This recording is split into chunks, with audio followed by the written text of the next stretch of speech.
Official updates లేకపోయినా SSMB 29ను న్యూస్లో ఉంచటంలో super form చూపిస్తున్నారు దర్శకధీరుడు రాజమౌళి.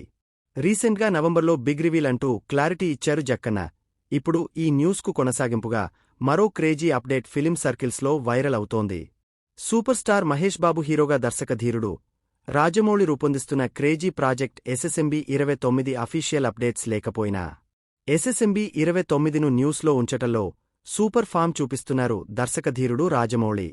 రీసెంట్గా నవంబర్లో బిగ్ రివీల్ అంటూ క్లారిటీ ఇచ్చారు జక్కన్న. ఇప్పుడు ఈ న్యూస్కు కొనసాగింపుగా మరో క్రేజీ అప్డేట్ ఫిలిం సర్కిల్స్లో వైరల్ అవుతోంది. సూపర్ స్టార్ మహేష్ బాబు హీరోగా దర్శకధీరుడు రాజమౌళి రూపొందిస్తున్న క్రేజీ ప్రాజెక్ట్ ఎస్ఎస్ఎంబీ 29 గ్లోబల్ రేంజ్లో తెరకెక్కుతున్న ఈ సినిమా విషయంలో కొత్త స్ట్రాటజీ సిద్ధం చేశారు జక్కన్న. గతంలో తన సినిమాలకు వరుస అప్డేట్స్ ఇచ్చిన రాజమౌళి ఈ మూవీకి మాత్రం అఫీషియల్ అప్డేట్స్ విషయంలో ఆచితూచి అడుగులు వేస్తున్నారు. మహేష్ బర్త్డే సందర్భంగా అప్డేట్ కోసం నవంబర్ వరకు వెయిట్ చేయాల్సిందే అన్న క్లారిటీ ఇచ్చారు జక్కన్నడైతే అన్ని అకేషన్స్ వదిలిపెట్టి రాజమౌళి నవంబర్కే ఎందుకు ఫిక్స్ అయ్యారన్న విషయంలో ఓ ఇంట్రెస్టింగ్ థియరీ వైరల్ అవుతోంది. ఓ హాలీవుడ్ లెజెండ్ చేతుల మీదుగా ఫస్ట్ లుక్ లాంచ్ చేయించేందుకే జక్కన్న నవంబర్కు ఫిక్స్ అయ్యారన్నది లేటెస్ట్ అప్డేట్.